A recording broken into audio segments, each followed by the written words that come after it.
Last night was the closest and most dramatic election night in British Columbia in my lifetime. The tentative results are the BC Liberals winning 43 seats, the BC NDP 41, and the BC Greens 3 seats. So yeah, that's right, the BC Green Party and Dr. Andrew Weaver are the most powerful people in the province right now as they hold the balance of power.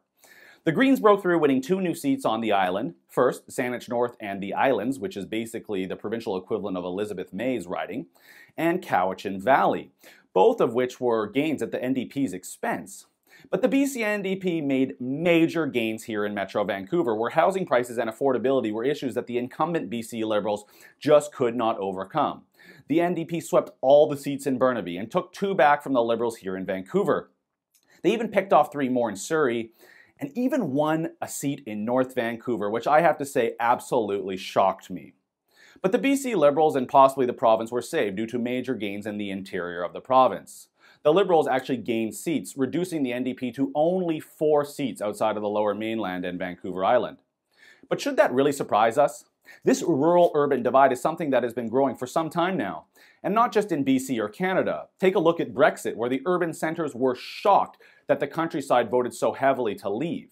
Or how about that US election map by county? All that red through the heartland and just the coastal areas and big cities where the Democrats did well.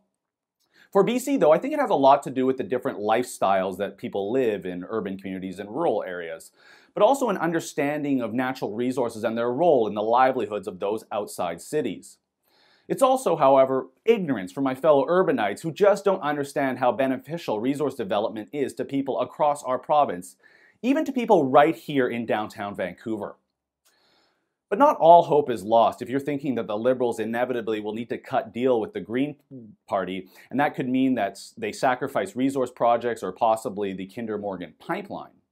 First, on the pipeline issue, I will look to the federal government to take a strong position on it.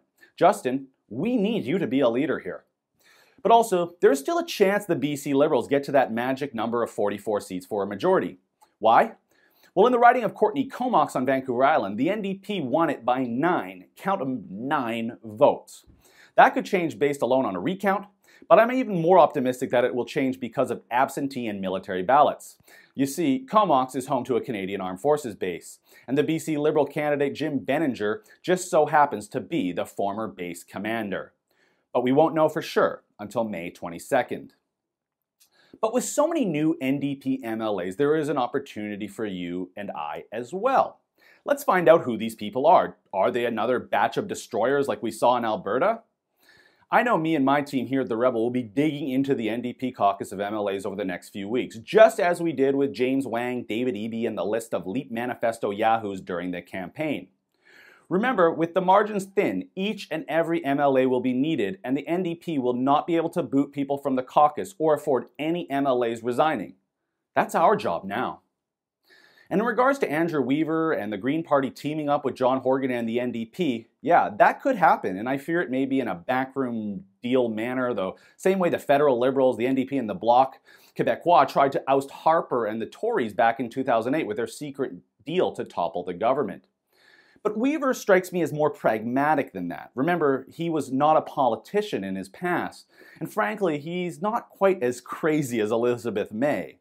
He did vote with the BC Liberals on 2 budgets over his term in office, and he mentioned during the campaign that he would rather work with Clark than Horgan, but I'm not sure if that was just an election strategy, so I'll have to think he might be willing to play it issue by issue, trying to strengthen his own 3-party caucus. Also, for those wondering, in the BC legislature, the Speaker does get to vote, but only in a tie. I should also mention any NDP Green cooperation got off to a rocky start last night because Dr. Weaver was addressing the media after the results were in, but John Horgan began his own press conference at the same time, and all the networks cut away from the Greens. Yikes.